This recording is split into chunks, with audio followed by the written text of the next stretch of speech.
Hello everybody, good morning. I am Kumar, your English teacher from Kumar Institute, Paschim Vihar, new Delhi. आज हम next lesson number 13 present indefinite में possessive verb पढ़ने वाले हैं. Possessive verb कौन सी होती हैं? लाइक टू पोजेस का अर्थ होता है अधिकार में रखना या होना. उसकी 3 फॉर्म्स होती हैं, possess, possessed, possessed. Possession means अधिकार. जब भी हम किसी व्यक्ति, वस्तु तथा स्थान पर अधिकार शो करते हैं तो हमें इस लेसन की जरूरत पड़ती है. सपोज मैंने कहा कि मेरे पास एक कार है, मीन्स मैं एक कार रखता हूं, उस कार पर मेरा अधिकार है, मैं जैसा चाहूं वैसा कर सकता हूं उस कार के साथ. तो मीन्स मैं यहां पर कार पर अधिकार शो कर रहा हूं. तो जब भी आप किसी व्यक्ति, वस्तु तथा स्थान पर अधिकार शो करते हैं तो आपको इस लेसन की जरूरत पड़ती है. लिटरेचर में हमें एक पोजेसिव वर्ब दी गई जो अधिकार शो करती है और उस वर्ब का नाम है, बोर्ड पर देखिए, टू हैव. रखना या होना, हिंदी इसकी यही होती है, रखना या होना. उसकी 3 फॉर्म्स होती हैं, हैव, हैड, हैड. हैव और हैड और हैज ये हमारे पास हेल्पिंग वर्ब भी होते हैं. तो हमें कैसे पता चलेगा कि भाई कब has, have, had helping verb का काम कर रहे हैं और कब हैज, हैव, हैड पोजेशन का काम कर रहे हैं? तो पहले हम पोजेसिव वर्ब को समझते हैं. तो जैसे मैंने कहा कि मेरे पास 2 पेन है, तो उन 2 पेन पर मेरा अधिकार है. या मैं इसको ऐसे भी बोल सकता हूं, मैं 2 पेन रखता हूं, बात एक ही है. बट इन जनरल हम लोग क्या बोलते हैं, मेरे पास 2 पेन है. This is clear. मैंने कहा कि भाई मेरे पास अनुभव है, तो मीन्स मैं अनुभव रखता हूं या उस अनुभव में मेरा अधिकार है. मैंने कहा कि मेरी एक बेटी है, तो इट मीन्स उस बेटी से मेरा एक संबंध है, रिलेशन है. मेरे माता पिता हैं, तो उन माता पिता से मेरा रिलेशन है. तो हम थोड़ा सोफिस्टिकेटेड भाषा का इस्तेमाल करते हैं और यहां पर हम अधिकार शब्द का इस्तेमाल करके संबंध शब्द का इस्तेमाल करते हैं. मैंने कहा धर्मेंद्र की 2 पत्नियां हैं, तो इट मीन्स धर्मेंद्र की 2 पत्नियों से रिलेशन है. धर्मेंद्र का 2 पत्नियों से क्या है, रिलेशन है. तो रिलेशन हो या फिर अधिकार हो, दोनों को ही एक ही कैटेगरी के अंदर हम डालते हैं और उनको बनाने के लिए हमें पोजेसिव वर्ब की जरूरत पड़ती है. मैंने कहा कि उसकी अच्छी हाइट है, तो वो उस अच्छी हाइट को पर उसका अधिकार है, फाइन. या वो एक अच्छी हाइट रखता है. मैंने कहा उसकी खूबसूरत आंखें हैं, तो उन खूबसूरत आंखों पर उसका अधिकार है. मैंने कहा उसके काले बाल हैं, तो उन काले बालों पर उसका अधिकार है. मैंने कहा कि लाइक मेरे पास बहुत समय है, तो इट मीन्स उस समय पर मेरा अधिकार है. या मैं कह सकता हूं मैं बहुत समय रखता हूं, बट हम इन जनरल ऐसे नहीं बोलते हैं मैं बहुत समय रखता हूं, हम ऐसे ही बोलते हैं मेरे पास बहुत समय है. तो ये सारे सेंटेंसेस जो मैंने बोल के दिखाए हिंदी के अंदर, ये सारे के सारे पोजीशन को शो कर रहे हैं. तो इनके लिए हमें क्या चाहिए, पोजेसिव वर्ब चाहिए. तो पोजेसिव वर्ब हमारे पास कौन सी है, टू हैव, रखना या होना. उसकी 3 फॉर्म्स हैं, हैव, हैड, हैड. अब हम ये समझते हैं कि हैज, हैव, हैड कब हेल्पिंग वर्ब बनते हैं और कब ये पोजेसिव वर्ब बनते हैं. तो देखिए, अगर हैज, हैव और हैड के बाद थर्ड फॉर्म आ जाए, थर्ड फॉर्म, तो समझ जाइए ये तीनों हेल्पिंग वर्ब का काम कर रहे हैं. किसका काम कर रहे हैं, हेल्पिंग वर्ब्स का काम कर रहे हैं. फॉर एग्जाम्पल मैंने कहा उसने खाना खा लिया है, राइट. तो ही हैज टेकन फूड. तो यहां पर हैज के बाद थर्ड फॉर्म आ रही है. कौन सी फॉर्म आ रही है, थर्ड फॉर्म. तो ये हैज यहां पर हेल्पिंग वर्ब का काम कर रहा है. किसका काम कर रहा है, हेल्पिंग वर्ब का. मान लीजिए कि अगर कभी हैज, हैव और हैड के बाद नाउन आ जाए, क्या आ जाए, नाउन, तो समझ जाइए ये तीनों के तीनों पोजेसिव वर्ब का काम कर रहे हैं. किसका काम कर रहे हैं, पोजेसिव वर्ब्स, ये तीनों के तीनों पॉजिटिव वर्ब्स होते हैं, उस केस के अंदर ये नाउन का काम। सपोज मैंने कहा फॉर एग्जांपल मेरे पास समय है, तो आई हैव टाइम। तो यहां पर टाइम शब्द नाउन है, तो अगर, और यहां पर हैव आपका क्या बन गया, पॉसेसिव वर्ब। ये यहां पर पॉसेसिव वर्ब का काम कर रहा है। किसका काम कर रहा है, पॉसेसिव वर्ब का। तो आप ऐसे याद रखिए कि अगर हैज हैव हैड के बाद नाउन आ जाए तो वो पॉसेसिव वर्ब बन जाता है, हैज हैव हैड के बाद थर्ड फॉर्म आ जाए तो वो हेल्पिंग वर्ब बन जाता है। ओके गाइस, नाउ जैसे कि हमारे वाक्य प्रोनाउन से शुरू होते हैं या नाउन से शुरू होते हैं, जैसे कि मैं हर लेसन में आपको ये बात एक्सप्लेन करता हूं। प्रोनाउन 7 है, I, you, they, we, he, she, it, singular noun, and last is plural noun.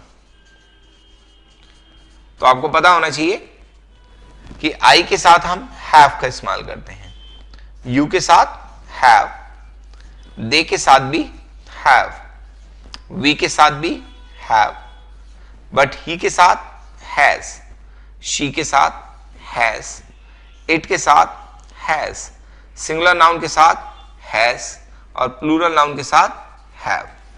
Very simple, fine guys. Sorry, पहले भी हम पढ़ चुके हैं। आई के साथ हैव, यू के साथ हैव, दे के साथ हैव, वी के साथ हैव, ही के साथ हैज, शी के साथ हैज, इट के साथ हैज, सिंगुलर नाउन के साथ हैज और प्लूरल नाउन के साथ हैव। तो चलिए सेंटेंसेस बनाते हैं थोड़े। तो यहां पर मैंने लिखा है हैज हैव प्लस नाउन। यहां पर आपको सिंबल में याद रखना है पोजीशन शो करना चाहिए, पोजीशन। ओके गाइस, तो पोजीशन जहां पर भी होगा वहां पर आपको पॉसेसिव वर्ब की जरूरत पड़ेगी। फॉर एग्जाम्पल मैंने एक सेंटेंस लिया, मेरे पास कार है, मीन्स मैं कार रखता हूं। कुछ सेंटेंस इस तरीके से भी हो सकता है, बट ऐसा हम बोलते नहीं, हम हमेशा बोलते हैं मेरे पास कार है, तो इट मीन्स उस कार पर मेरा अधिकार है। तो यहां मैं पोजीशन शो कर रहा हूं सेंटेंस के अंदर। तो आई हैव अ कार, मेरे पास कार है की इंग्लिश क्या हो गई, I have a car. Like तुम्हारे पास घर है, मीन्स तुम घर रखते हो, तो you have a house. Like उनके पास पैसे हैं, तो इट मीन्स वो पैसे रखते हैं, तो they have money, they have money. Like हमारे माता पिता हैं, तो वी हैव पेरेंट्स, मीन्स हमारा माता पिता से संबंध है। लाइक उसके पास ज्ञान है, तो he has knowledge, he has knowledge, उसके पास ज्ञान है, ही हैज नॉलेज। सपोज बच्चों के पास खेलने के लिए खिलौने हैं, बच्चों के पास खेलने के लिए खिलौने हैं।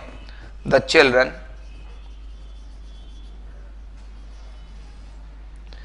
हैव, प्लूरल नाउन है इसलिए हैव लग रहा है। द चिल्ड्रन हैव टॉयज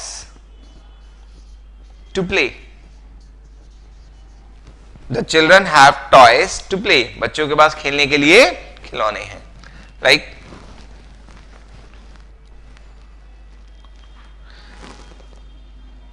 मैंने कहा सीता के पास मेरे लिए समय है। तो Sita has, Sita third person singular है, मींस सिंगुलर नाउन है, तो Sita has time for me. Sita has time for me, Sita के पास मेरे लिए समय है। इसी तरीके से हम इनके नेगेटिव सेंटेंसेस भी बना सकते हैं। जैसा कि मैंने बताया ये प्रेजेंट इंडेफिनिट का एक पार्ट है, बट इसके अंदर हम सिर्फ पोजीशन के बारे में पढ़ रहे हैं, अधिकार के बारे में पढ़ रहे हैं। तो प्रेजेंट इंडेफिनिट के नेगेटिव वाक्य बनाने के लिए आपको पता ही है कि हम डू नॉट और डज नॉट का इस्तेमाल करते हैं। जैसे मैंने एक सेंटेंस लिया, मेरे पास समय नहीं है, समय नहीं है, तो आई के साथ do not, I do not have time, I do not have time, मेरे पास समय नहीं है। तो नेगेटिव वाक्य बनाते हुए आपको ध्यान रखना है कि किसका इस्तेमाल करना है, डू नॉट और डज नॉट का। सपोज उसके पास पैसे नहीं है, अब ही के साथ does not, he does not have money. In general आपने एफर्मेटिव सेंटेंसेस में देखा होगा ही के साथ हैज लगता है, मगर डू डज के साथ आपको हैव ही लगाना है। आप इसको ऐसे रटना मान लीजिए कि अगर सेंटेंस में डू और डज आएगा तो उसके बाद हमेशा हैव ही आएगा, हैज कभी नहीं आएगा। ओके गाइस, अगर आप कभी आप डू डज के बाद हैज का इस्तेमाल करते हैं तो that is a wrong sentence.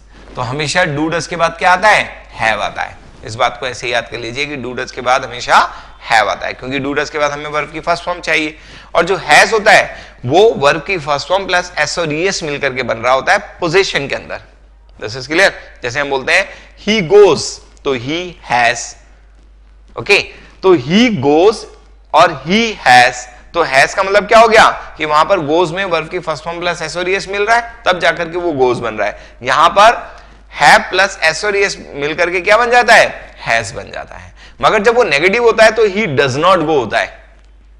क्या होता है, ही डज नॉट गो, तो ही डज नॉट हैव, क्योंकि वहां पर गो फर्स्ट फॉर्म है और यहां पर हैव भी फर्स्ट फॉर्म है। तो यहां पर ध्यान से देखेंगे, यहां पर मैंने फर्स्ट फॉर्म में क्या लिखा है, टू हैव, हैज तो नहीं लिखा। टू हैव मैंने रखना है या होना, उसकी फर्स्ट फॉर्म क्या है, हैव, मैंने हैज नहीं लिखा। यहां पर मैंने क्या लिखा है, हैव। तो आपने डू डज के साथ वर्ब की फर्स्ट फॉर्म का इस्तेमाल करना है और फर्स्ट फॉर्म पर क्या लिखा हुआ है, हैव। तो थोड़ा सा ध्यान रखेंगे इस बात को। चलिए आगे बढ़ते हैं। लाइक सपोज बच्चों के पास पढ़ने के लिए नई किताबें नहीं हैं। The children, children plural noun है तो do not have, position show कर रहा है। The children do not have new books to read. The children do not have new books to read, बच्चों के पास पढ़ने के लिए नई किताबें नहीं है। Negative sentence. सपोज अगर आपसे कोई सवाल करता है, क्या तुम्हारे पास पैसे नहीं है? क्वेश्चन किससे बन रहा है, क्या से। जिस शब्द से क्वेश्चन बने उसको छुपा लो, जो बच जाए उसकी इंग्लिश बना लो। तुम्हारे पास पैसे नहीं है, you do not have money. मैंने हाथ उठाया तो क्वेश्चन किससे बना, क्या से। जब भी कभी क्वेश्चन बनता है तो हम क्या करते हैं, उस सेंटेंस के फर्स्ट हेल्पिंग वर्ब को उठाकर बाहर ले आते हैं। इसमें हेल्पिंग वर्ब क्या है, डू, डू को उठाइए और बाहर ले आइए। सेंटेंस क्या बन गया, do you not have money, क्या तुम्हारे पास पैसे नहीं है। ओके गाइस, सपोज क्या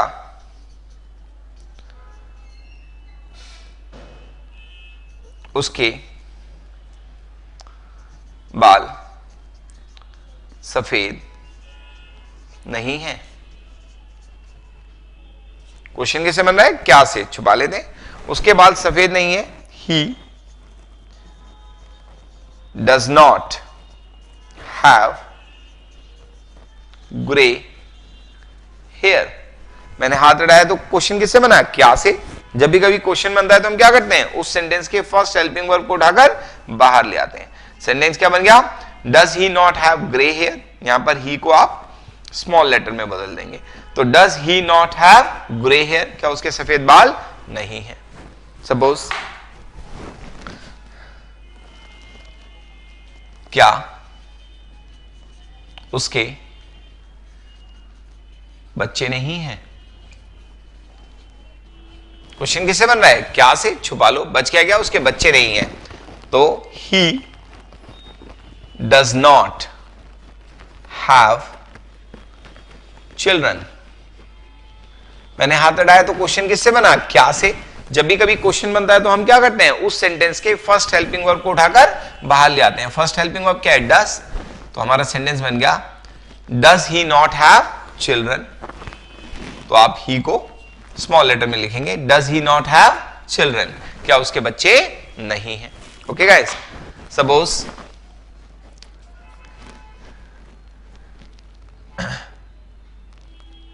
राम के पास ज्ञान क्यों नहीं है। क्वेश्चन किससे बन रहा है? क्यों से। जिस शब्द से क्वेश्चन मैंने उसको छुपा लो, जो बच जाए उसकी इंग्लिश बना लो। राम के पास ज्ञान नहीं है। Ram does not, negative sentence है, have knowledge. Sorry, Ram does not have knowledge. मैंने हाथ अड़ाया तो क्वेश्चन किससे बना? क्यों से। जब भी क्वेश्चन बनता है तो हम उस सेंटेंस के फर्स्ट हेल्पिंग वर्ब को उठाकर बाहर ले आते हैं और उससे भी पहले उस शब्द को लिखते हैं जिससे क्वेश्चन बन रहा है। क्वेश्चन किससे बन रहा है? व्हाई। तो why does Ram not have knowledge, Ram के पास ज्ञान क्यों नहीं है। सपोज तुम्हारे पास अनुभव क्यों नहीं है। क्वेश्चन किससे बन रहा है? क्यों से छुपा लो। तुम्हारे पास अनुभव नहीं है। अनुभव मीन्स एक्सपीरियंस। तो यू के साथ do not, you do not have an experience, you do not have an experience. हाथ अड़ाया तो क्वेश्चन किससे बना? क्यों से। जब भी कभी क्वेश्चन बनता है तो हम उस सेंटेंस के फर्स्ट हेल्पिंग वर्ब को उठाकर बाहर ले आते हैं और उससे भी पहले उस शब्द को लिखते हैं जिससे क्वेश्चन बन रहा है। क्वेश्चन किससे बन रहा है? व्हाई। तो why do you not have an experience, तुम्हारे पास अनुभव क्यों नहीं है। ओके गाइस, लाइक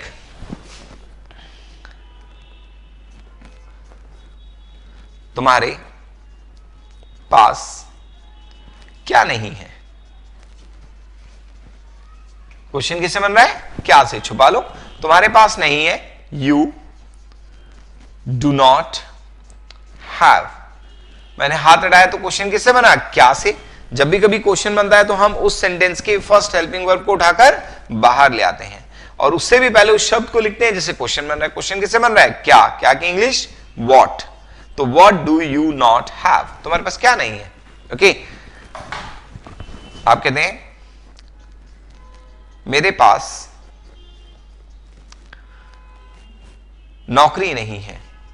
नौकरी नहीं है तो आप क्या बोलेंगे? I do not have a job. I do not have a job, मेरे पास नौकरी नहीं है। तो पॉजिटिव सेंटेंसेस हम काफी इस्तेमाल करते हैं। ओके, तो अगर आप चाहते हैं कि आप पॉजिटिव सेंटेंसेस बना सकें तो आपको इस लेसन की प्रैक्टिस करनी पड़ेगी। ये प्रेजेंट इंडेफिनिट का ही एक पार्ट है। इसी तरह से ये पॉजिटिव पास्ट के में भी आएगा और फ्यूचर में भी आएगा। तो जब हम पास्ट टेंस पढ़ेंगे तो पास्ट टेंस के अंदर हम इस पॉजिटिव के लेसन को फिर पढ़ेंगे और फ्यूचर पढ़ेंगे तो फ्यूचर में भी हम पॉजिटिव के लेसन को पढ़ेंगे।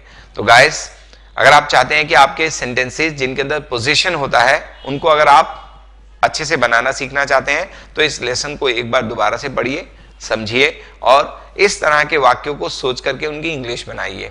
इसके प्रैक्टिस सेशन